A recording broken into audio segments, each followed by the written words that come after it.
से माता वल्लभ श्री हरिवंश। श्री हरिवंश महाराज जी। महाराज जी, क्या हम किसी को अपनी आयु दे सकते हैं, और अगर दे सकते हैं तो उसकी विधि कृपया बताएं। भगवान के सिवा एक ट्रांसफर कोई नहीं कर सकता, भगवान ही कर सकते हैं। नहीं तो जो विधना ने लिख दिया छठी राव के अंक, राई घटे न तिल बढ़े रहुरे जीव निशंक। राई घटे न तिल बढ़े रहुरे जीव निशंक। यदि ऐसा कुछ होता तो वशिष्ठ जी जैसे महापुरुष, सदानंद जनक जी के यहाँ इतने बड़े महाविराजमान, सब ब्याह लगन पत्रिका सब, लेकिन दशरथ जी का मरण, राम जी का 14 वर्ष वनवास जाना, सिया जी का हरण, बड़ी बड़ी विपत्तियां, बड़े बड़े। अब सोचो, जहां कोमल गद्दों पर चरण रखने में चोट लगने की संभावना थी, उन सिया जी और राम जी को नंगे पैर 14 वर्ष वनवास, कंकड़ कांटे के, कितना कष्ट पड़े। हाँ, हम तो कह दिया केवल 14 वर्ष वनवास, 14 दिन वन में रहना पड़े तो पता चले कितने बड़े बड़े मच्छर, कितने कीट पतंगे, क्या क्या सब कष्ट सहना पड़ा भगवान को। तो सुनो भरत भावी प्रबल, बिलख कहो मुनिनाथ, हानि लाभ जीवन मरण जस अपजस विधि हाथ। ये किसी के हाथ में नहीं, ये विधान के हाथ में है। ऐसा होता तो अपने प्यारे की आयु बढ़ा देते कि भाई हम मर जाते तुम जी लो, लेकिन ऐसा नहीं है। जिसकी जितनी आयु है उतना ही जिएगा, इसके बाद लाख उपाय करो मर जाएगा जी। महाराज जी, कुछ अच्छा होता तो प्रभु की इच्छा होती है, कुछ बुरा होता तो किसकी इच्छा होती है? आपकी वासना, आपकी वासना। दुर्वासना मम सदा परिकर्षयन्ति। जो पूर्व जन्म की हमारी वासनाएं हैं वो हमारी बुद्धि में ऐसे आकर्षित करती हैं कि हम जानते हैं गलत है, फिर भी हम गलत कर बैठते हैं। और जब हमारे हृदय में कोई भागवतिक कार्य करने, तो उसमें भागवतिक बल होता है, भागवतिक कृपा होती है, तभी वो पूरा होता है। नहीं तो हमारी क्षमता नहीं कि पूरा कर सके। नहीं, आपकी क्षमता हो तो हम एक काम देते हैं, 1 घंटा केवल राधा राधा बोलिए, मन कहीं जाने ना पावे। 1 दिन का केवल काम है, 24 घंटे में 1 घंटा केवल राधा नाम बोलिए और मन कहीं जाने ना पावे, तो तुम्हें बहादुर मान लेंगे कि तुम कुछ कर सकते हो। तुम कुछ कर सकते हो तो बुरा कर सकते हो, और अगर कहीं भला हो सकता है तो भगवान के बल से होता है। नहीं, करके देखो, कोई भी करके देखो। हमें बहादुर, तुमको हम वीर बहादुर मानेंगे। ईमानदारी से भगवान को साक्षी करके बैठ जाओ और 5 मिनट केवल टिक जाओ एक जगह, तो हमें बताना। अंदर की बहादुरी है, बाहर की फायरिंग कर लो, लाठी चला लो, ये सब कर सकते हो, लेकिन एक बिंदु पर 5 मिनट टिक जाओ तो तुम्हें महावीर समझे। मन को रोक ले, वही महावीर है।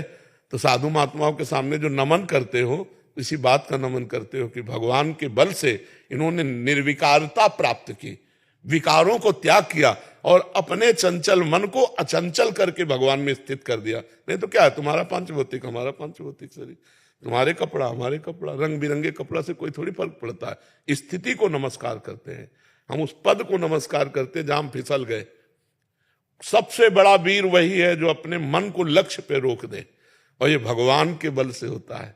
आप वृंदावन आए भगवान के बल से, आपको मनुष्य शरीर मिला भगवान के बल से, आप रामकृष्ण हरि बोल सकते हैं भगवान के बल से, आप किसी का भला कर सकते हैं भगवान के बल से, आप बुरा कर सकते हैं अपने बल से। भगवान के बल को प्राप्त करने वाला कभी बुरा कर ही नहीं सकता, क्योंकि भगवान मंगल भवन अमंगल हारे। तो अमंगल कार्य भगवान के बल से कैसे हो सकता है? हो ही नहीं सकता। इतने महापुरुषों ने जन्म लिया भारत की धरती पे, फिर भी इतने ज्यादा। अरे भगवान ने जन्म लिया यार, तुम महापुरुषों की बात कर रहे हो। भगवान ने स्वयं जन्म लिया। तो ये ऐसा है जैसे आंधी आई, झाड़ू पोछा लगाया, फिर आंधी आई, फिर झाड़ू पोछा लगाया, ऐसा है। बड़े बड़े महापुरुष प्रकट होते, माया गंदगी फैला देती, वो झाड़ू पोछा लगाते चले जाते, फिर वो गंदगी फैलाते, फिर आए, फिर झाड़ू पोछा लगाए, फिर चले गए। और यहाँ ऐसे ही हो रहा है, बार बार आते हैं।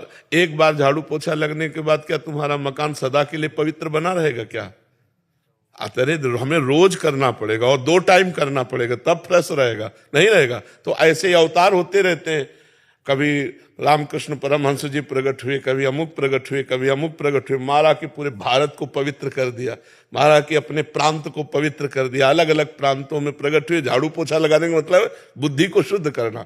अब जैसे इस समय भगवान एक निमित्त बना दिए, अब चर्चा हो रही, हजारों लोग अपने दोस्त छोड़ करके भगवत मार्ग में चल रहे। ये कोई हमारा प्रभाव थोड़ी, हम तो यहाँ बैठे हैं इतने के अंतर्गत। ये भगवान का प्रभाव।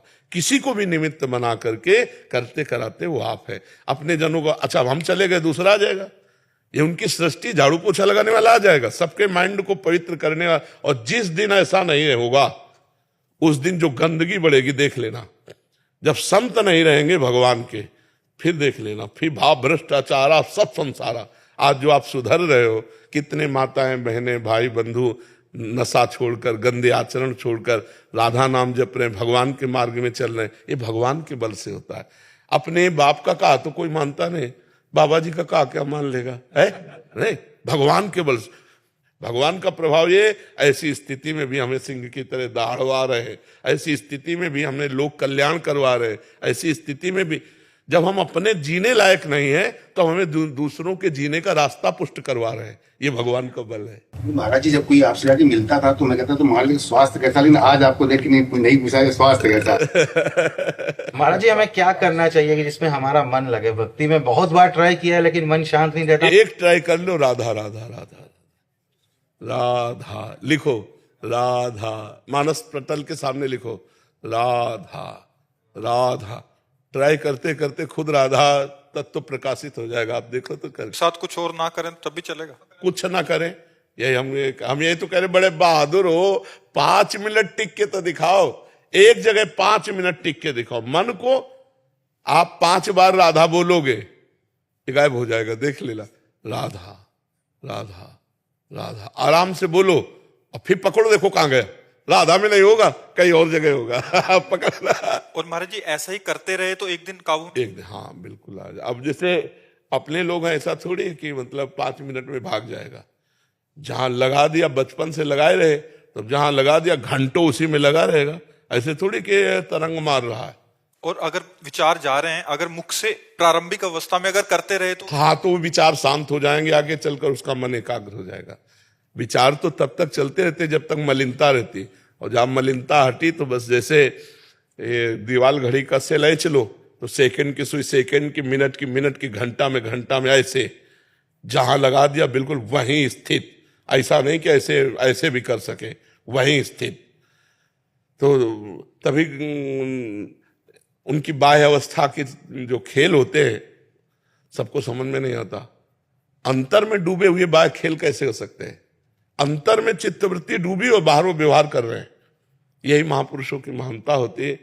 अब संसार में तो अगर तुम अंदर में डूबना चाहोगे तो बाहर कहोगे हल्ला मत मचाना, तुम नगाड़ा बजाओ, कोई फर्क नहीं पड़ने वाला। हम जहां हैं तहां हैं, तुमसे देख रहे हैं, तुमसे बात कर रहे हैं, तुमसे और चल रहा है, डबल खेल चल रहा है। एक चल रहा है आपसे बात चल रही है, दूसरा हमारा चिंतन चल रहा है। अब कह दो बात करते हुए चिंतन कैसे होगा, तो देख लो बात करते हुए विषय चिंतन होता है कि नहीं होता। तो जहां विषय चिंतन होता है वहां भगवत चिंतन होता है। जैसे तुम्हारा अंदर से जहां राम नाम कृष्ण नाम राधा नाम जपो तो मन अंदर भागेगा ना संसार की तरफ, वहां हमारा मन भागता है श्री जी की तरफ। अभ्यास योग युक्ते न चेतसा नान्यगामिना, वो ऐसे भागता है श्री जी की तरफ। जाने अनजाने में प्रभु जी कोई अपराध या हमसे पाप बन जाता है, उतना ही हमें प्रायश्चित करना चाहिए जितना जाने में होता है या अनजाने में? अनजाने वाला स्वप्न में दंड मिलता है। स्वप्न में देखा चाकू मारी गए तो पीड़ा हुई ना, जब तक जगोगे नहीं तब तक वो पीड़ा भोगनी पड़ेगी। वो अनजाने के पाप का दंड है। जाने में जो आपसे पाप हो गया उसका प्रायश्चित कर लेना चाहिए। शालिनी द्विवेदी जी प्रयागराज से। राधा वल्लभ श्री हरिवंश महाराज जी। महाराज जी यूट्यूब पर आपकी वीडियोस या रील्स देखते हैं तो महाराज जी कह रहे हैं कि आपकी मतलब वीडियोस देख के मतलब ऐसा मन हो गया कि अभी कहीं और सुनने का मन ही नहीं होता। तो अगर कोई दूसरे जनों की रील्स आ जाती हैं जो प्रेरणादायक कथाएं सुनाते हैं तो ऐसे में उनको इग्नोर कर दे तो कोई अपराध तो नहीं है, ऐसे कोई दोष दर्शन तो नहीं, बाजार है, बाजार में हमारी जिस दुकान में हमारी पटरी बैठ गई वहीं से सौदा ले रहे हैं। अब अन्य दुकानों को नहीं ले तो अपराध थोड़ी हुआ। ऐसे यूट्यूब एक दुकान है, संतों की वाणी की दुकान है, एक से एक संतों की वाणी है। उसमें हमारा जहां भाव बना हुआ अपना सुन लिया, जहां भाव नहीं बना वहीं नहीं सुना, तो उसमें कोई अपराध। हाँ, किसी की निंदा करना अपराध है। तुम्हारी समझ में नहीं है तो क्या कोई संत ही नहीं है क्या? और किसी की वाणी ही सत्य नहीं? नहीं, सबकी वाणी सत्य। हमें ये प्रिय लगा, हमें ये वाणी प्रिय लगी। जिनको जो प्रिय है वो अपना सुने, ऐसे ऐसे भाव। और किसी संत की अगर रील आ गई तो हम प्रणाम करते हैं, प्रणाम करके आगे बढ़ते हैं, क्योंकि संत भगवान के स्वरूप होते हैं। हम किसी की अवहेलना या निंदा नहीं कर सकते। अगर अवहेलना निंदा करते हैं तो हम अपने संत जिनको माना है उनकी भी बात हमारे ऊपर रंग नहीं लाएगी। रंग तभी लाएगी जब सब संत होंगे। 4 जुगन के भक्त जे इनके पद की धूल, सब संत। देखो भगवान ने जितना जितना पावर दिया उतना ही प्रकाश है।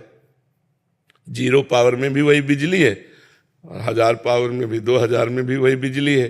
तो ऐसे ही भगवान ने जिसको जितना ज्ञान दिया उतना ही भूलेगा। हमें जहां पसंद है वो हम सुन लेते हैं, और सुन के जब चलेंगे तो वहीं पहुंच जाएंगे जहां जाना है। भगवान के पास जाना है, भगवान को प्रसन्न करना है, अच्छे आचरण करने, सुख में जीवन व्यतीत करना है। यही संतों की वाणी से शिक्षा मिलती है। प्रियंका जी मुंबई से। राधा वल्लभ श्री हरिवंश महाराज जी। महाराज जी, ईश्वर का ज्ञान बड़ा है या ईश्वर का प्रेम प्राप्त करना बड़ा है? अपने हृदय में ईश्वर का बिन जाने न होए प्रतीति, बिन प्रतीत होए नहीं प्रीति। बिना ज्ञान के प्रेम हो जाएगा क्या? जब तक हम आपको जानते नहीं हैं तो आप पर प्रतीत विश्वास नहीं होगा, फिर आपसे प्रेम कैसे होगा? तो अगर हम कहें कि प्रेम बड़ा है तो बिना ज्ञान के प्रेम कैसे हो जाएगा? आप कौन हैं, आपका स्वभाव क्या है, आपका प्रभाव क्या है, आपकी महिमा क्या है, ये जब हम जानेंगे ना तभी तो आप पर विश्वास होगा, तभी आपसे प्रीति होगी। तो ज्ञान अति अनिवार्य है। बिना ज्ञान के शुद्ध प्रेम नहीं होता। जब ये ज्ञान हो जाता है कि सब में हमारा प्रभु विराजमान है, ये क्रूरा अपि पापिनो न च सताम संभाष्य दृश्याश्चे सर्वानुवस्तुतया निरीक्ष परम स्वाराध्य बुद्धिर्मम। मेरे आराध्य देव भगवान ही सब रूपों में विराजमान है।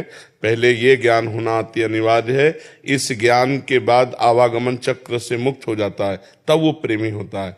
जो बंधन मुक्त होता है तब वास्तविक में प्रेम होता है। ये 2-4 बूंद आंसू गिर जाना है प्रेम का लक्षण नहीं है।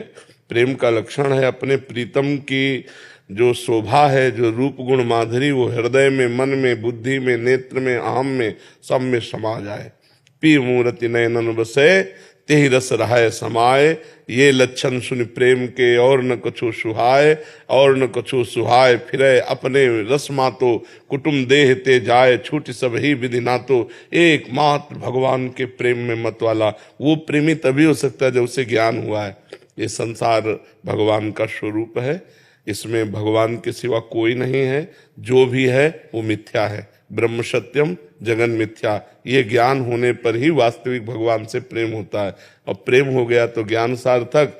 अगर ज्ञान और प्रेम दोनों जीवन में नहीं तो फिर पशु जीवन है। बस वही निद्रा भय आहार मैथुन यही चल रहा है। संपूर्ण संसार आवागमन से मुक्ति थोड़ी है, ज्ञान और प्रेम से ही आवागमन की मुक्ति है। तो बड़ा छोटा नहीं कह सकते हम, क्योंकि ये आंख बड़ी कि ये आंख बड़ी, ये हमें प्रिय कि ये प्रिय, दोनों प्रिय ना। तो जब तक हमें ज्ञान ना होगा तो प्रेम नहीं होगा। तो ज्ञान अति अनिवार्य है, क्योंकि हम जिससे प्रेम करते हैं जब तक उसका ज्ञान नहीं होगा तो प्रेम कैसे हो जाएगा? होता ही प्रेम ज्ञान से है, जानकारी से ही तो प्रेम होता है। आप यहाँ बैठे तो कैसे आए? जानकारी से ही तो आए ना। आपने YouTube में सुना, आपने बातें सुनी, आपको थोड़ा ज्ञान हुआ तो लगा चलो देखते हैं चल के। तो आपको आने की जो जिज्ञासा हुई, श्रवण सुजस सुनी आयऊं प्रभु भंजन भवभीर। जब मैं आपकी महिमा सुनी प्रभु तो आपकी शरण में आए, विभीषण जी कह रहे हैं। तो बिना श्रवण के ज्ञान नहीं हुआ, और बिना ज्ञान के शरणागति और प्रेम नहीं होता। इसलिए ज्ञान बहुत महत्वपूर्ण है। उसको ऐसा नहीं कहा जा सकता कि ज्ञान छोटा कि प्रेम बड़ा, नहीं कहा जा सकता। जैसे दोनों आंखें हमारी दो हैं पर दृष्टि एक है, और दोनों प्राण प्रिय हैं, ऐसे ही ज्ञान और प्रेम दोनों समान है, दोनों में अंतर नहीं है। महाराज जी, सूक्ष्म अहंकार का नाश कैसे होता है? गुरु कृपा ही केवलम। जैसे हम साधना करते हैं ना, इसका भी अहंकार होता है, इसका अहंकार नष्ट होता है गुरु कृपा से। तो सांसारिक अहंकार तो दूर करना कठिन होता है, उससे भी ज्यादा कठिन होता है भक्ति जनित अहंकार दूर करना। क्योंकि सांसारिक अहंकार को हम दोष रूप में देखते हैं तो दूर हो जाता है, लेकिन भक्ति अहंकार को गुण रूप में देखते हैं कि मैंने ऐसा किया, मैंने ऐसा। ये जो सूक्ष्म अहंकार मैंने, इसका ना अहंकार का नाश गुरु कृपा से होता है। जब गुरुदेव हमारे अहंकार को धूल दूषित करते हैं, तभी हमें मोक्ष मिलता है। इसीलिए ध्यान मूलम गुरु मूर्ति, पूजा मूलम गुरु पदम, मंत्र मूलम गुरु वाक्यम, मोक्ष मूलम गुरु कृपा। जो मोक्ष का मूल है वो गुरु कृपा है। एक बार अकाल पड़ा तो शिवाजी ने पूरा खजाना खोल के सबको खवाया पियाया। अकाल किसी को व्याप्त नहीं कर पाया, कोई अकाल में मर नहीं पाया। समर्थ गुरु रामदास जी के पास गए, उनका गुरुदेव आपकी कृपा से किसी को भी कष्ट नहीं होने दिया, अकाल में हमने सबका पोषण किया। तो उनका शिवा तुमने पोषण किया, उठाओ घन। घन एक मजबूत होता है, लोहे का उसमें होता है। उठाया ले गए, कहा इस पत्थर में मारो। पत्थर में तोड़ा, हटाया पत्थर तो नीचे मेढक बहुत तंदुरुस्त बैठा है, इसको खवाया। तो उनका नहीं, ये कैसे पुष्ट है? तुम केवल निमित्त मात्र हो, भगवान सबको पुष्ट करता है, ये गुरु। नहीं तो मैंने अकाल में किसी को भूखे नहीं मरने दिया, बहुत बढ़िया काम हुआ, लेकिन अंदर एक पुष्ट हो रहा है अहम। मैंने अकाल में किसी को मरने नहीं दिया, मैंने नहीं, भगवान ने। ये दिखाया कि इस मेढक को तो तुम पोषण नहीं कर रहे हो। 83,99,999 योनियां और भी हैं मनुष्य योनि छोड़कर, सबका भरण पोषण कौन कर रहा है? भगवान ही कर रहे हैं। तो गुरु वाणी, गुरु कृपा ही अहंकार का, जो सूक्ष्म अहंकार है उसका नाश करते हैं। सुनील संभाजीराव महाराष्ट्र से। महाराज जी, आपके चरणों में कोटि कोटि प्रणाम। गुरुदेव, 2023 से आपका सत्संग और एकांतिक वार्तालाप यूट्यूब से माध्यम से सुन रहा हूं और आपके वचनों के बल से नाम जप भी करने की कोशिश कर रहा हूं। गुरुदेव, श्री जी की कृपा से गुरुदेव भगवान 3 दिन व्रत निर्जला और मौन रहकर करता हूं। उस दिन नाम जप निरंतर चलता रहता है और श्री जी में मन भी लगता है, बाकी दिन वैसा नाम जप नहीं चलता। महाराज जी, क्या भूख की व्याकुलता के कारण ज्यादा नाम जप में मन लगता है? अगर ऐसा है तो संसार में रहकर ये मार्ग अपनाना सही है क्या महाराज जी? देखो, बात सुमिरन की है। अगर हम एक रोटी सुबह, एक रोटी शाम पावे तो उपवास ही है। निर्जला रहकर कै दिन भजन कर लोगे? जल पीना और जल ना पीना कोई खास बात नहीं है। खास बात है आपका चित्त कहाँ है। कितने ऐसे जीवन जो केवल जल पीकर रहते हैं हमारी सृष्टि में, क्या उनको भगवत प्राप्ति हो जाती है? ये ऑपरेशन है 3 दिन जल ना पी करके उपवास करने का, करो, लेकिन उसका कहीं भी देखा नहीं खींचनी चाहिए। कितने ऐसे जीव जो मिट्टी खाकर जीते हैं, कितने ऐसे जीव जो फल पाकर जीते हैं, कितने ऐसे जीव सृष्टि में जो वायु पीकर रहते हैं, कितने ऐसे जीव जो नपुंसक हैं, कभी भोग ही नहीं करते हैं। क्या इनको भगवत प्राप्ति हो जाती है? जिसका चित्त भगवदाकार है उसको भगवत प्राप्ति हो जाती है। अब हमको देखना है, मिताहार, सात्विक, भगवत प्रसाद, ये व्रत से भी बढ़कर है। मिताहार माने थोड़ा, अगर हम 4 रोटी खाते हैं तो 2 रोटी खाएं, और धर्म की कमाई, पवित्र भोजन और भगवान को अर्पित करके, और रोज भजन हो रहा है, सब कुछ हो रहा है। खास बात भजन है। अपने भी ये सब, पर बाद में जब समझ में आया तो चित्त वृत्ति का भगवान के चरणों में अर्पित करना गोपी जनों का सबसे बड़ा पद है हमारे भक्ति राज्य में। अगर भक्ति राज्य में कहीं भी किसी का पद दिया जाता है तो यथा ब्रज गोपिका नाम, जैसे ब्रज की गोपिकाएं, ऐसा प्रेम कहीं नहीं देखा गया। बड़े बड़े महाभागवतों ने इन्हीं का अनुसरण किया है। जैसे महाप्रभु चैतन्य देव तो गोपी प्रेम की भावना में डूबे हुए, हा कृष्ण हा प्रीतम, तो यथा ब्रज गोपिका नाम। अब गोपिकाओं की दिनचर्या देखिए, सुबह उठती हैं, गौएं धोना है, घर लीपना है, भोजन बनाना है, पति पुत्र आदि को पवाना, पूरा एक गृहस्थी की नारी जैसे करते हैं, भागवत में लिखा हुआ है, वही है दिनचर्या। अंतर क्या है? उनको परमहंसों ने भी पूजा क्यों? क्योंकि एक एक चित्त वृत्ति श्री कृष्ण के लिए है। क्रियाएं बाहरी संसारी हैं, श्रृंगार संसारी है, लेकिन अंदर का अनुराग श्री कृष्ण से है। मुरारी पादार्पित चित्त वृत्ति, एक एक वृत्ति, जैसे समुद्र में तरंगें उठती हैं ऐसे चित्त में वृत्तियां उठती रहती हैं। हमारी हर वृत्ति संसारिक उठती है, और अगर हर वृत्ति भागवतिक होने लगे, बस यही साधना का लक्षण है, चित्त वृत्ति भागवतिक होने लगे। दुर्वासा जी दूब का रस केवल पीते हैं, अम्बरीश जी चक्रवर्ती सम्राट है, नवीन नवीन रानियां, हर भोग हर सामग्री। दुर्वासा जी तप में अहम है। अम्बरीश जी कृष्ण सावई मना कृष्ण पदारविंदयो, भगवान के चरणों में। तो जब भगवान की सभा में देवर्षि नारद जी ने गान किया कि मृत्यु लोक में इस समय सर्वश्रेष्ठ महान भक्त श्री अम्बरीश जी महाराज, तो दुर्वासा जी को जलन हुई कि वो चक्रवर्ती सम्राट, अच्छी पोशाक पहनता है, सिंहासन पर बैठता है, रानी है, प्रजा है, सुख वैभव है, हमारा नाम क्यों नहीं लिया गया? दूब का रस पीता हूं, वलकल की लंगोटी लगाता हूं, महान तप से संलग्न हूं, देखता हूं कैसा अम्बरीश है। अब उनको अपराध ढूंढने में तो कोई मिला नहीं। द्वादशी पारायण का समय जा रहा था, तो ब्राह्मणों से पूछा, विद्वानों से, ब्रह्म ऋषियों से, तो उन्होंने बताया भगवान का चरणामृत जलपान कर लेना, पारायण भी माना जाएगा और अतिथि सत्कार में कोई विघ्न भी नहीं होगा, क्योंकि आपने अतिथि दुर्वासा जी को किया है। वो पान ही किए, बस आ गए। दुर्वासा जी को तो दोष देखना था। उनका बहुत बड़ा तू भगत बनता है, अभी मैं तुझे दंड देता हूं। और भारी क्रोध करके उन्होंने कृत्या प्रकट कर दी मारने के लिए। अम्बरीश जी ऐसे ही खड़े रहे, दैन्यता की मूर्ति। भगवान के सुदर्शन चक्र ने प्रकट होकर कृत्या को नष्ट किया और त्रिभुवन में दौड़ाया दुर्वासा जी को। दौड़ाया नहीं तो भस्म तो 1 मिनट में कर देते, दौड़ाया। केवल भक्त है ना भगवान के, दौड़ाया। अब वो भगवान ब्रह्मा जी ने कहा हरि का सुदर्शन चक्र हमने, शिव जी ने कहा ये तो भगवान का नित्य पार्षद सुदर्शन, इससे वो भगवान की शरण में जाओ। दुर्वासा जी भगवान ने कहा अहम भक्त पराधीन हो असुतंत्र ईदिश, मैं इस समय असुतंत्र हूं, सुदर्शन मेरे कहने से नहीं रुकेगा। अम्बरीश के पांव पड़ो जाके। जब अम्बरीश जी के चरणों, तो अम्बरीश जी ने जल लिया और कहा मन वचन कर्म से आज तक मैंने जितना भजन साधन पुण्य किया वो सब दुर्वासा जी को प्राप्त हो जाए। और हे सुदर्शन, इसके प्रभाव से आप। दुर्वासा जी के आंसू भर गए कि जिसको मैं मारने आया, जिसको मैं दुख देने आया, अपमानित करने आया, उसने पूरे जीवन का भजन मुझे दे दिया। बोले आज मैंने देखा हरि के दासों का कितना बड़ा महत्व है। तो निराभिमान भजन और तपस्या अंतर है। निराभिमान भजन और तपस्या में अंतर है। हम व्रत रहे लेकिन व्रत का अभिमान न हो और हमारा भजन निरंतर नित्य चले तो हमारा व्रत सही हुआ। एक दिन कस के भजन हो गया और 2 दिन प्रपंच रहा तो ठीक नहीं। हमें ऐसा अभ्यास करना चाहिए कि अन्य दिनों में भी भोजन को पवित्र धन के द्वारा कमाया हुआ हो और भगवान को भोग लगाया हुआ हो और हमारा मन बार बार भगवान के चरणों का चिंतन करे।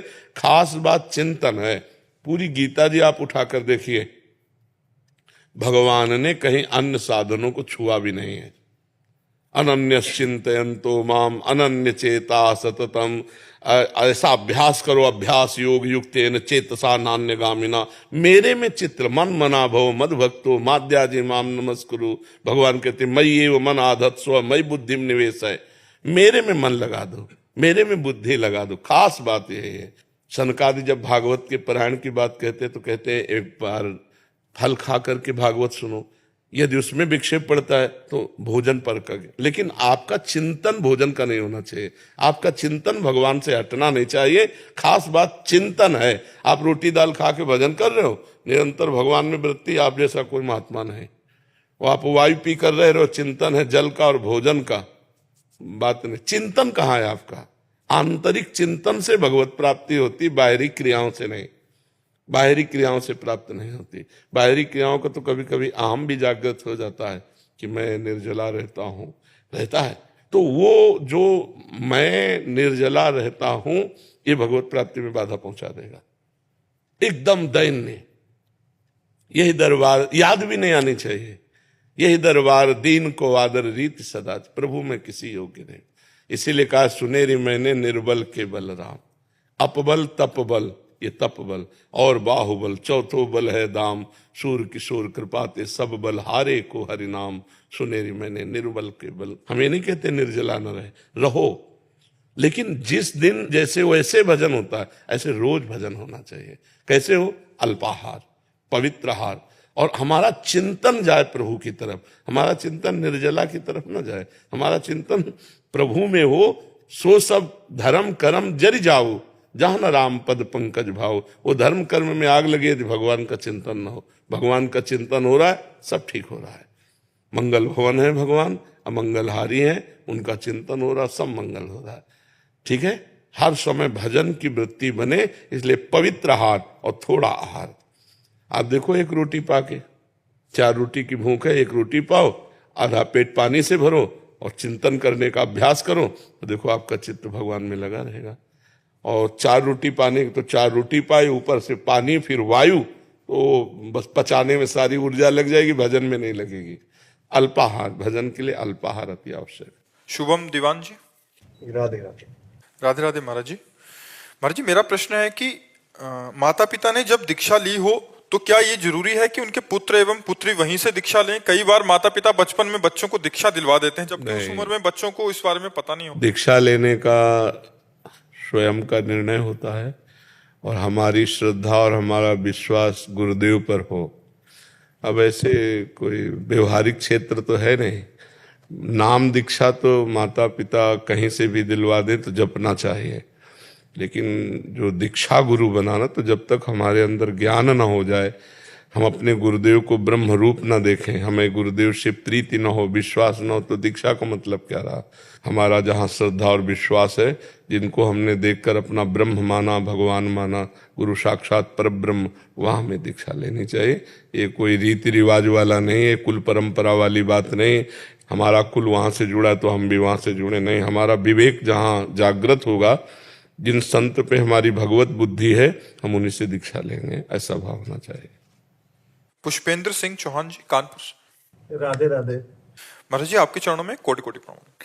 महाराज जी, 1 साल पहले वीडियो के माध्यम से आपको सुना और धीरे धीरे मुझ नीच अधम ने आपकी कृपा से कई बुरी आदतों को छोड़ दिया। नाथ, आपके कहे अनुसार मन से दास ने सीताराम नाम जपना शुरू किया और धीरे धीरे बुरी आदतें स्वयं ही खत्म होती जा रही हैं। लेकिन इस क्रम में आपकी कृपा से सीताराम नाम अंदर बस गया। महाराज जी, प्रभु जी, मैंने आपको अपना गुरु मान लिया है कि ये सीताराम नाम जपना शुरू किया था, पर एक एकांतिक वार्तालाप में आपने कहा कि आप राम नाम मंत्र नहीं दे सकते। प्रभु, आप तो सबकी नहीं, मंत्र तो नहीं दे सकते, लेकिन नाम तो सुना सकते ना। सीताराम सीताराम खूब जपो। भाई, सीताराम राधे श्याम शिव पार्वती वही है, कोई और नहीं। एक ही ब्रह्म विविध रूप धारण किए हुए। मंत्र का क्या होता है? मंत्र देने का अधिकार तभी जब हमने खुद वो मंत्र जपा हो, खुद उस मंत्र को सिद्ध किया हो। तब जैसे हम श्यामा श्याम की उपासना में, अब सियाराम का नाम, जैसे हमसे बहुत से भक्त आते हैं, कहते हैं शंकर जी का नाम दे दो, तो शाम सदाशिव जपो। अब हमसे अगर गुरु मंत्र की बात करोगे तो हम जहां हैं, जो जप रहे हैं, जिसपे हम चल रहे हैं आचार्य परंपरा, वो करेंगे। नाम तो भगवान का कोई भी नाम, आप भगवान के शास्त्र नाम का हम पाठ नहीं करते, विष्णु शास्त्र नाम, गोपाल शास्त्र नाम, तो कोई भी नाम आपको, जो आपकी श्रद्धा है कि मैं इनके मुख से सीताराम सुनूं तो मेरी भावना बढ़ेगी, हम कहते हैं सीताराम सीताराम खूब नाम जप करो, भगवान को प्राप्त हो। अब जैसे सीताराम का मंत्र अब हम सलाह देंगे, किसी रामानंद संप्रदाय से किसी संत पर श्रद्धा करो और फिर उनसे मंत्र लो, क्योंकि वो आचार्य परंपरागत मंत्र है, तो वो सिद्ध हो जाएगा, वो लाभ प्रदान करेगा। यही तो समस्या आ रही, सारा मन बुद्धि सब आपके चरणों में समर्पित हो। तो सीताराम जपो, सब कुछ हो जाएगा। सीताराम सीताराम सीताराम कहिए और जाहि विधि राखे राम। जितेंद्र सोनी जी, अहमदाबाद। राधा वल्लभ श्री गाय। श्री हरिवंश महाराज जी। महाराज जी, भगवत गीता में भगवान ने कहा है कि मनुष्य देवता का पूजन करते हैं तो उनको देवता की प्राप्ति होती है, तो उनको वापस जन्म मरण में आना पड़ता है। तो मैं ये जानना चाहता हूँ कि देवतागण का तात्पर्य क्या है, और जैसे सब लोग अलग अलग, सब भगवान का जब तक भाव नहीं रखोगे, भगवान का भाव करके पूजन करो तो भगवान को प्राप्त हो जाओगे।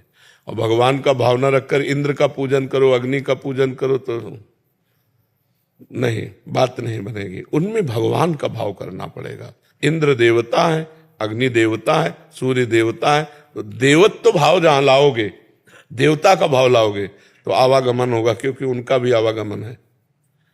अगर भगवान का भाव लाओगे तो आवागमन नहीं, क्योंकि भगवान अजन्मा है, भगवान अजित है, भगवान मायातीत है, समझ रहे हो? तो भगवान कहते हैं अगर जिस देवता पर श्रद्धा करोगे तो मैं वही श्रद्धा तुम्हारी पुष्ट कर दूंगा, पर तुम्हारा आवागमन नहीं मिटेगा, क्योंकि आवागमन मिटने का अधिकार भगवान श्री हरि को, भगवान शंकर को, इन्हीं को है।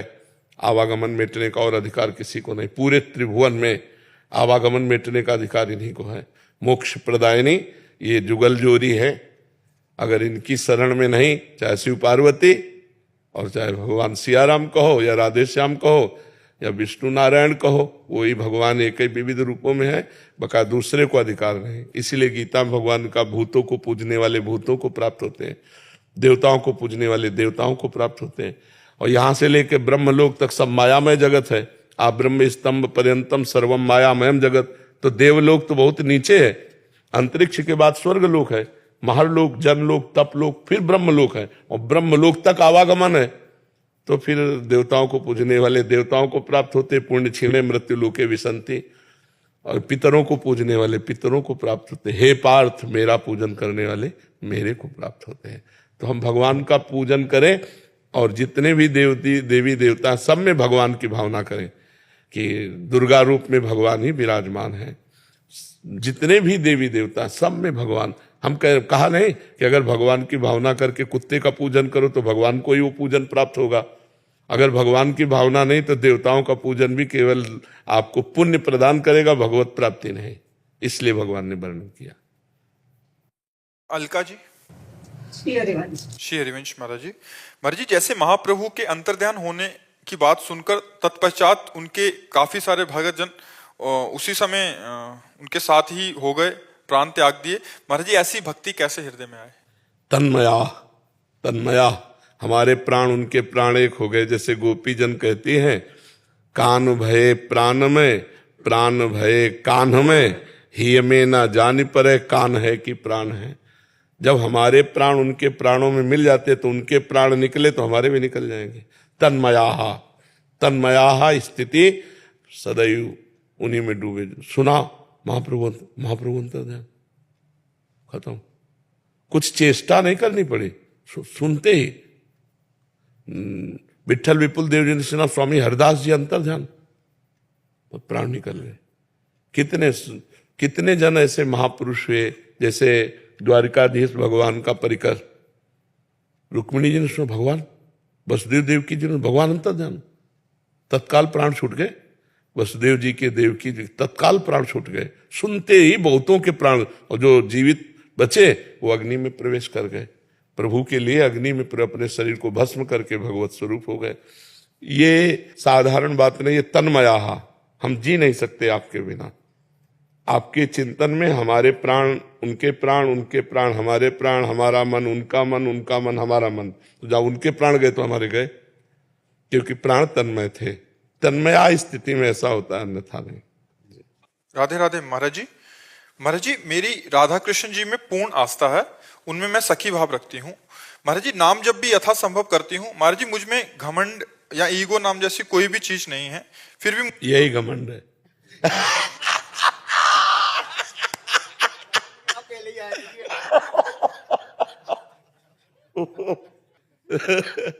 मरीज कह रहा है डॉक्टर से मैं बीमार नहीं हूं, डॉक्टर कह रहा तुम बीमार। तो महाराज जी फिर भी मुझे सब ऐसा समझते हैं कि मैं घमंडी हूँ। सही सही सही समझा, सही समझा। उसमें आप भी ऐसा ही समझ रहे हैं। देखो, घमंड ना होने पर आपको ऐसा अनुभव होगा कि मैं समस्त जीवों से नीच हूं। देखो, हनुमान जी महाराज को कोई घमंड नहीं, तो विभीषण से कैसे कह रहे? भगवान के महान भक्त महाबली है, जे गिर चरण दे हनुमंता, चले सुगा पाताल तुरंता, जिम अमोघ रघुपत कर बाना, यही भात चले हनुमाना। बुद्धिमताम वरिष्ठम ज्ञानीनाम अग्रगण्यम, बलों में महाबल, महाबली हनुमान परम ज्ञानी। क्या कहते हैं? असमय अधम सखा सुनो, मोहू पर रघुवीर। मैं ऐसा अधम हूं, प्रात ले जो नाम हमारा, ते दिन ताई न मिले हारा। असमय अधम सखा सुनो, ये अभिमान रहित वाणी। सबरी जी महान भक्ता, कैसे राम जी से कह रहे, अधम ते अधम अधम अति नारी, तीन मह में मति मंद अघारी। हे पापों का नाश करने वाले प्रभु, मैं मतिमंद नारी में भी बहुत अधम भीलनी जाति की, प्रभु आपको कैसे प्रसन्न करूं। हे भगवान, मेरे में अहंकार नहीं है, ऐसा आज तक एक भक्त ने नहीं कहा। यही अहंकार का लक्षण है कि आपने कैसे फाइनल कर दिया कि आप में अभिमान नहीं। किसने अनुभव कराया आपको? अहंकार ने। ये तो कोई संत बोलेंगे कि ये निराभिमानी है, और आप बोलोगे कि नहीं प्रभु सारे दोष मेरे में है, मैं तो बहुत नीच प्रवृत्ति का हूं। देखो, राम जी से हनुमान जी मिल रहे हैं विप्र रूप में, कह रहे हैं एक में मंद मोह बस, शब्द पर ध्यान दो, एक में मंद मोह बस कुटिल हृदय अज्ञान, मुनि प्रभु मोहि विसारेऊ दीन बंधु भगवान। मंद कुटिल अज्ञानी अपने को कह रहे हैं, और है कौन? ज्ञानी नाम वरिष्ठम बुद्धिमताम वरिष्ठम। ऐसे तो किसका प्रश्न था? हाँ, अभी संभाल करो, ऐसा शब्द अभिमान जनित है। ये किसने अनुभव किया कि मेरे में अभिमान नहीं? अनुभव किसने किया? किसी ने प्रमाणित किया आपको? आपने, आपके मन ने प्रमाण, आपके अभिमान ने प्रमाणित कर दिया। ये शास्त्रीय शब्द है कि जो ऐसा बोलता है कि मेरे में अभिमान नहीं है, यही अभिमान उसके अंदर है। देखो, गोस्वामी तुलसीदास जी लिख रहे हैं, जो मैं अपने अवगुण कहूं, बाढ़ई कथा पार नहीं लाऊं। मैं अगर अपने अवगुणों की कथा कहूं तो पूरा एक ग्रंथ लिख जाएगा। गोस्वामी जी कह रहे, जो अभिमान रहित महापुरुष है उनका हृदय ऐसा होता है। सोनी बालाजी। महाराज जी, मैं एक सरकारी कर्मचारी हूं दिल्ली में। वहां मेरे पास कुछ कर्मचारी काम करते हैं। कई बार प्रेशर में तेज वेग से बोला जाता है। महाराज जी, ऐसे में कैसे अपने आप को कंट्रोल करें उस समय? नहीं, बोलना कोई अपराध थोड़ी है। अगर अपने अनुयायियों को शासन में लेकर हम जो कार्य प्रणाली को ठीक कराते हैं तो कोई अपराध थोड़ी है, ये तो करना ही पड़ेगा। जैसे अपने बच्चे हैं तो उनको हमें कभी थप्पड़ भी मारना पड़ेगा, कभी शासन भी करना पड़ेगा। जैसे अपने शिष्य हैं तो कभी उनको शासन में लेना पड़ेगा। ऐसे अपना पद है और 10-20 लोग अपने, 50 लोग, 100 लोग अपने अनुयायी हैं, जिससे हम उस कार्य प्रणाली को ठीक से करा पाते हैं। तो उनमें जो प्रमाद करेगा तो उसको डांटना ही पड़ेगा, क्रोध करना पड़ेगा। ज्यादा प्रमाद करे तो उसके खिलाफ कार्रवाई भी करनी पड़ेगी। तो ये कोई अपराध नहीं है, इसमें कोई ये नहीं कि गुस्सा आ जाता है या मैं आवेश में बोल देती हूँ। नहीं, ये करना ही चाहिए और करना ही पड़ेगा। अगर गुरु कहे कि मैं शिष्य को कभी डांटूंगा नहीं, टीचर कहे मैं विद्यार्थी को कभी डांटूंगा नहीं, माता पिता कहे पुत्र को नहीं डांटूंगा, तो बिना शासन के इनकी जीवनी व्यर्थ हो जाएगी। इनका जीवन सचिव वैद्य गुरु तीन जो प्रिय बोले भयास, राज धर्म तन तीन कर होय बेगही नाश। अगर गुरु शिष्य की प्रियता बोलता रहे और डॉक्टर मरीज के अनुकूल चलता रहे और मंत्री राजा के अनुकूल चलता रहे तो राज्य का नाश हो जाएगा, शरीर का नाश हो जाएगा, शिष्यता का नाश हो जाएगा। उसमें शासन की जरूरत होती है। अब हम रहे चाहे ना रहे, हमारा भय रहेगा सबको। यहाँ वाले पुलिस मैन जो है चोर से कहे तुम्हारे हाथ जोड़ता हूँ, पैर छूता हूँ, चोरी मत क्या करो, बुरा आचरण है, वो मानेगा? अब वो सोचे कि यार डंडा मारना अपराध है, तो ऐसा नहीं है। डर जरूरी है, डर जरूरी। बिना भगवान के डर के और बिना धर्म के डर के और बिना शासन के डर के अभी राक्षसी भाव का तांडव हो जाए। डर है, डर है, तुम्हें भी डर है। कानून के खिलाफ करेंगे, डंडा बजेगा, आजीवन कारावास मिलेगा, ज्यादा गलती हो गई तो फांसी मिलेगी। बिना डर के अंदर एक राक्षस बैठा हुआ है हम सब के अंदर। सुमति कुमति सबके उर्राही, नाथ पुराण निगम अस्काए। अगर वो राक्षस चुप है तो डर के कारण चुप है। समाज का डर, भगवान का डर, गुरु का डर, शास्त्र का डर और ये कानून का डर। अगर ये डर है तो समाज डर के सुरक्षित है, और अगर डर ना हो तो अभी तांडव मच जाए राक्षसी भाव। डर की कोई सीमा तो नहीं, कैसे? तो अपराध की भी सीमा नहीं है ना। अपराध की सीमा है क्या? तो इसलिए डर की सीमा नहीं रखी गई कि तुम जितना बड़ा अपराध सोचोगे उतना बड़ा दंड आपके ऊपर विधान लागू हो जाएगा। पूरे संसार को गौर से देखो तो तुम्हें कर्मों का खेल दिखाई देगा।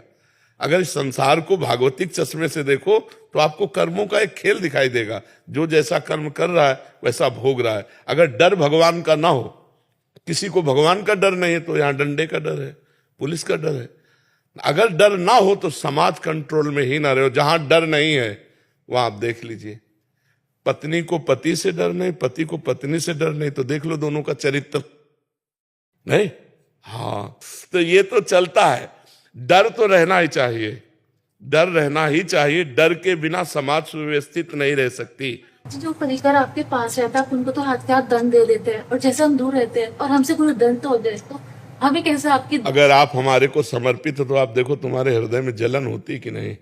इनको तो बाहरी, तुम्हारे हृदय में इतनी जलन होगी कि मैं कैसे गुरुदेव के सामने जाऊं, मैं कैसे उनसे बात करूं। और बार बार हमारा चेहरा नाचेगा और यही आएगा कि मैं बहुत अपराधी हूं, मैं ये दंड नहीं मिल रहा, ये जलन हो रही।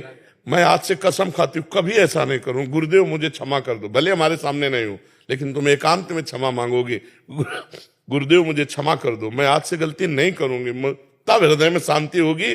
नहीं, बाहरी जलन से ज्यादा आंतरिक जलन आपको सताएगी। गुरु संबंध ऐसे थोड़ी, तो गुरु हर समय हमारे साथ रहते हैं, हमारे माइंड में बैठे, हमारे हृदय में बैठे रहते हैं। जी विक्रांत जी प्रयागराज से। राधे राधे। राधे राधे महाराज जी। महाराज जी, संसार में किसी के द्वारा आपकी गलती ना होने पर भी किसी के द्वारा आपको उसकी सजा दिलाई जाती है, तो ऐसे इंसान को सफाई देनी चाहिए, या यदि सफाई ना दें तो अपने अंतर्मन में उठते द्वंद को कैसे शांत करें? अपना कहीं ना कहीं कोई अशुभ प्रारब्ध है जो अपने को गिराना चाहता है पूर्व का। जैसे जिस पॉइंट पे आपकी निंदा हो रही है या आपको गिराया जा रहा है, उस पॉइंट में आप बिल्कुल करेक्ट है, लेकिन सत्य मानिए ये कोई प्रारब्ध भोग हमारा पूर्व का पाप का कर्म है जो मुझे दंड दे रहा है। अगर वो मुझे दंड ना दे तो अंदर द्वंद ना चले, अंदर भी जलो और बाहर भी उसका कष्ट भोगो, क्योंकि कोई ऐसा पाप है जिसका दंड नहीं मिला और वो आके हमें गिरा रहा है। तो इसमें हमें अंदर से विचार करना चाहिए कि मेरा ही प्रारब्ध है। अगर आपका प्रारब्ध नहीं होगा और आपको कोई नीचा दिखाना चाहे, पूरा षड्यंत्र रच ले, तो आपके अंदर खुशी रहेगी। वो प्रारब्ध ना होने के कारण आपका कोई अपराध भी नहीं और पूर्व अपराध भी नहीं है, और ऐसे हृदय जलेगा और द्वंद होगा कि मैंने तो पाप किया नहीं है, मैंने गलती की नहीं, और आपको नीचा देखना पड़ेगा। यदि वो पाप है तो आप बिल्कुल पूरी सफाई पेश कीजिए, फिर भी आपको नीचा देखना पड़ेगा। तो वो ये जान करके भोग लेना चाहिए कि मेरा ही कोई पूर्व प्रारब्ध है, और अगर नहीं है तो आप मौन रहिए, अपने आप प्रकाशित हो जाओगे। आपको सफाई देने की जरूरत नहीं पड़ेगी, अपने आप सामने वाले को भगवान नीचा दिखा देंगे जो आपको नीचा दिखाना चाहता है। पर कभी कभी ऐसा होता है कि जैसे कई हमने पाप किए, जैसे बहुत जन्मों में बहुत से पाप हो जाते हैं, ना उस कानूनी दंड मिला और ना भागवतिक दंड मिला, तो वो पाप वैसे सुरक्षित बढ़ता रहता है और हमको ऐसी जगह फंसाता है जहां हम निरपराध होते हैं, पर वो होता हमारे पाप का दंड है। एक सज्जन पुरुष रहते थे, तो उनके घर के सामने एक स्वर्णकार का मकान था। वो अपने मकान में ही दुकान रखे हुए था स्वर्णकार की, तो उसका बहुत बेईमानी का स्वरूप था। और वो उनके पास जब रात्रि में गश्त देते आते तो 2 सरकारी कर्मचारी उन्हीं के पास बैठते, खाते पीते, रात में वहीं शयन करते।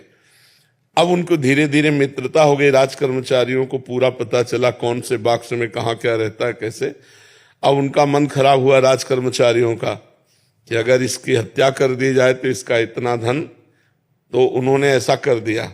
और वो बॉक्स लेकर निकल रहे थे कि वो अच्छा आदमी जो सामने रहता था मकान में, उसने देखा तो उनका इसका मतलब है तुम कुछ गड़बड़ करके आ रहे हो। तो उनका देखो, हम तुम्हें बॉक्स में जितना है इसका आधा दे देंगे, चुपचाप अपने घर वापस चले जाओ, हम लोग भी चुप चले जाएंगे, फिर सुबह आके हम सब बना लेंगे। तो उसने कहा ऐसा नहीं होने देंगे, हम हल्ला मचाते हैं। उसने हल्ला मचा दिया। और राजकीय कर्मचारी, उनको गणित सब पक्की होती है, और जो ही हल्ला मचाए सो ही उन्होंने पकड़ लिया उसको और बॉस को उसके नजदीक रख दिया और कहा हमें पता है तू मार के आ रहा है और बचने के लिए नाटक कर रहा है। देखो, अब पूरी समाज में ये बात फैला दी कि इसने स्वर्णकार को मारा और ये बॉक्स ले जा रहा था, हमने पकड़ा इसलिए इसने हल्ला मचा दिया।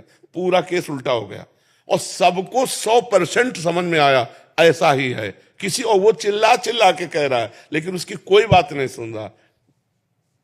मुकदमा हुआ, जज के सामने जब खड़ा हुआ हो तो रो दिया और कहा जिसकी कसम खवा लो, यद्यपि मैं फंस चुका हूं, उनके पास प्रमाण है, मेरे पास प्रमाण नहीं, पर मैं आपसे रो के कहता हूं कि मैं सत्य हूं, इस केस में मेरे द्वारा कोई पाप नहीं हुआ।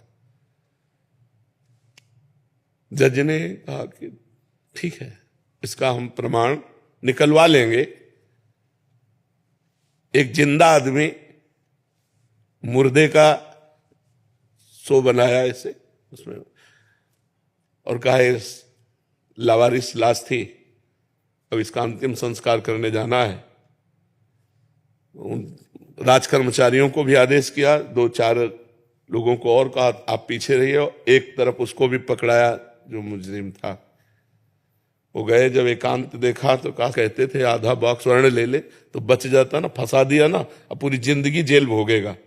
और वहां डायरेक्ट लगाए हुए थे जिससे उनको सुनाई दे, तो उसने कहा चाहे फांसी हो जाए लेकिन हम इसमें दोषी नहीं है, दोषी तुम लोग हो और देख लेना भगवान तुम्हें दंड देंगे, ऐसी बात। अब जज के सामने तो प्रमाण मिल गया कि दोषी राज कर्मचारी हैं, तो उसने कहा इतने दिनों से मैं जेल भोग रहा हूं, इतने मेरे दुख और अपमान हुआ, ये क्यों, ऐसा क्यों हुआ? जज से कहा मैं निर्दोष था, मैं चिल्ला चिल्ला कह रहा था। तो जज ने कहा सही बताओ, हम किसी और जन्म की बात नहीं पूछते, इस जन्म में कोई ऐसा पाप किया है जो गुप्त हो और बड़ा हो? तो उसने कहा हाँ, हमारी एक प्रेमिका थी, हमारा मनमुटाव हुआ, वो हमारे ऊपर प्रहार किया, हमने ऐसे प्रहार किया तो हम चाहते नहीं थे लेकिन वो मृत, तो फिर हम अपने घर में ही गाड़ दिया। तो बोले देखो वो पाप का दंड इस रूप में तुम्हारे आया। जो गुप्त पाप हमसे हो जाते हैं, जिनका ना सरकारी दंड मिलता है ना भागवतिक दंड मिलता है, जैसे भीष्म पितामह जी 6 महीना बाणों की सैया पर हैं, वो कह रहे प्रभु इस जन्म में तो बाल ब्रह्मचारी आपकी भक्ति करने वाला, कोई दोष नहीं, फिर 6 महीना बाणों की सैया पर, और मैं कई जन्मों तक देख रहा हूं। भगवान ने कहा 100 जन्म के बाद का ये पाप है। तो हम लोगों के बहुत जन्मों के पापों का क्रम चल रहा है। जैसे 13 वर्ष से बाबा जी हैं, भगवान के मार्ग में चल, दोनों किडनी फेल हैं। अब क्या है, ये पूर्व जन्म का कोई पाप है जो हमको दंड दे रहा है। तो अब इस जन्म का जो भजन है वो हमारी व्यवस्था की हुई है कि हमारा भजन भी चल रहा है, और बिल्कुल अगर हम संसार में होते तो क्या दुर्दशा होती, और भगवान में है तो न पैसे की चिंता है न डॉक्टर की चिंता है। ये क्यों है? ये भगवान की शरण में तभी तो है ना। तो हमारे भजन का, हमारी शरणागति का ये है, और पूर्व के पाप का ये है। तो हमको विवेक के द्वारा पता है कि शरीर बदलते रहते हैं, जीवात्मा तो वही होता है ना। तो जो करता है, करता तो वही है ना। मान लो वर्दी बदल जाए, आप पैजामा कुर्ता में आ जाओ, आप पैंट शर्ट में आ जाओ, आप किसी भी तो आप ही है ना। तो अगर दंड या अच्छा काम किया तो पुरस्कार या तिरस्कार आपको ही मिलेगा, कपड़े से कोई मतलब नहीं होता। तो ये कपड़ा है, पुरुष का कपड़ा है, स्त्री का कपड़ा है, पशु पक्षियों का कपड़ा है। ये वसांश जीर्णाम यथा विहाय, गीता में भगवान ने कहा।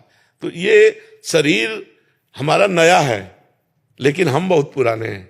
अनेकों जन्मों से हम कर्म करते चले आ रहे, वो हमें धैर्यपूर्वक रहना चाहिए और भगवान से प्रार्थना करनी चाहिए कि हमें इतना साहस दो। माना कि मेरा ही कर्म कोई होगा, पर मुझे इतना साहस दो कि मैं बिना विकार के अंदर से सह जाऊं और आगे बढ़ूं। और नाम जप करते हैं महाराज, ऐसे तो नहीं करना पड़ेगा, मनुष्य जीवन व्यर्थ हो जाएगा। नाम जप, ये पद कितने दिन रहेगा विचार करो, ये शरीर कितने दिन रहेगा। पूर्व में पुण्य भी बनाना, तो आप ऐसे पद पर आए, आप हमारे भारत की सेवा में हैं। अब आपको ऐसा बनना चाहिए कि इससे भी आगे पद है ना, कि अगर हमारा मनुष्य जन्म हो तो हम भारत के उन पदों पे पहुंचे जिससे हम अधिक से अधिक समाज की सेवा कर सके। कभी भी भय या प्रलोभन से किसी निर्दोष को दंड मत देना और दोषी को बख्शना नहीं। इसी कर्तव्य की पूजा को भगवान को समर्पित करना और नाम जप जितना मन मावे। हम कह रहे पैसा तो लगता नहीं नाम जप में ना, जैसे आप ऐसे हो राधा राधा राधा राधा राधा राधा, आप खुद देखना, आपको शांति मिल जाएगी, आपकी बुद्धि प्रवीण हो जाएगी, आपका आत्मबल बढ़ जाएगा। आप नाम जप जो प्रिय हो, राम कृष्ण हरि, जो नाम प्रिय हो आपको वो नाम जप कीजिए। और हर घंटे में अपने एक घंटे के समय को श्री कृष्णार्पणमस्तु, हे प्रभु, 1 घंटे में जो भी हमारी संसारिक सेवा हुई वो मैं आपको समर्पित कर। कुछ दिन करके देख लीजिए, फिर आप हमें बताइएगा कि हर 1 घंटे को भगवान के चरणों में समर्पित कीजिए। नाम जब जितना बन सके कीजिए, कोई नशा तो नहीं है, बस फिर आप देख लीजिएगा। और कभी भय या प्रलोभन में मत आइएगा। हमारी ये बात गांठ बांध लेना, कभी प्रलोभन में मत आना। जो भारत सरकार दे रही उसी में नमक रोटी खाना और अपने अधिकार का शासन पूर्वक पालन करो। अपने द्वारा कभी कोई गलती न होने पाए। देखो, ऐसे सिंहवत चलोगे और चंद रुपए में अगर आपकी बात ओपन हो जाती है तो जिंदगी भर आप कभी ऐसे नहीं चल सकते। तो वो रुपया किस काम का जो हमें इतना झुका दे, रौंद दे। हमको अपने सम्मान से चलना है, कभी प्रलोभन में मत फंसना और कभी भय में मत आना। कोई भी अधिकारी, बड़े से बड़ा अधिकारी यदि आपके द्वारा गलत कराना चाहे और भय दे तो हमारी वर्दी भले उतर जाए लेकिन हम गलत नहीं करेंगे। तो भगवान यही वर्दी थोड़ी है, वो और पोजीशन दे देंगे। इसलिए धर्म पूर्वक चलना और भगवान का नाम जप करना, तो देखो आपको आंतरिक आनंद मिलेगा। बिना आंतरिक आनंद के हम खाली रहते हैं, बस मन चिंतन करता रहता है। और ये मन अगर खाली रहा और ज्यादा चिंतन करने लगा तो ये डिप्रेशन की तरफ ले जाता है। अगर निगेटिव ज्यादा चिंतन बनने लगे ना, नकारात्मक, तो ये दिमाग को परेशान करके डिप्रेशन में भी ले जा सकता है। इसलिए इसको खाली मत रखो। राधा राधा राधा, कोई भक्ति का बाहरी लक्षण नहीं, अंदर ही अंदर नाम जप करो, धर्म से चलो और कोई व्यसन नहीं करते, बहुत बढ़िया जीवन, भगवान की बहुत बढ़िया आराधना बन जाएगी। पार्वती पते हारा हारा महादेव। बोलिए बाबा वैद्यनाथ की जय, जगदम्बा महारानी की जय। हमारे वैद्यनाथ जी का शयनकालीन श्रृंगार वैद्यनाथ जी का आशीर्वादी वैदिक मंत्र से कर देते हैं महाराज जी, अगर आपके आदेश हो। ओम मा पुनस्त्वादित्या रुद्रा वसवः समिन्धतां पुनः ब्रह्माणो वसुनीत जज्ञेः धृतेन त्वन्तनवं सत्याः सन्तु यजमानश्च कामाः दीर्घायुस्तौ खने खनिता जद्मे जद्वा खनाम्यहम् अथोत्वं दीर्घायुर्भूत्वा शतबलसा विलोहता मंत्रार्था सफला संतो प्रणा संतो मनोरथा शत्रुणां बुद्धिनाशाय मित्राणां बुद्धिस्तव मृत्युंजय महादेवं त्रायिमां शरणागतं जन्म मृत्यु जरा रोगे पीडितं कर्म बंधने आयुष्यमान आरोग्यमान दीर्घायुर्भव सकल कामना सिद्धिर्भव। जय बाबा वैद्यनाथ, स्वस्थ रखे, मस्त रखे, दीर्घायु रखे। हरा हरा महादेव, हरो शिव। बहुत सुंदर, लाओ लाओ लाओ। जय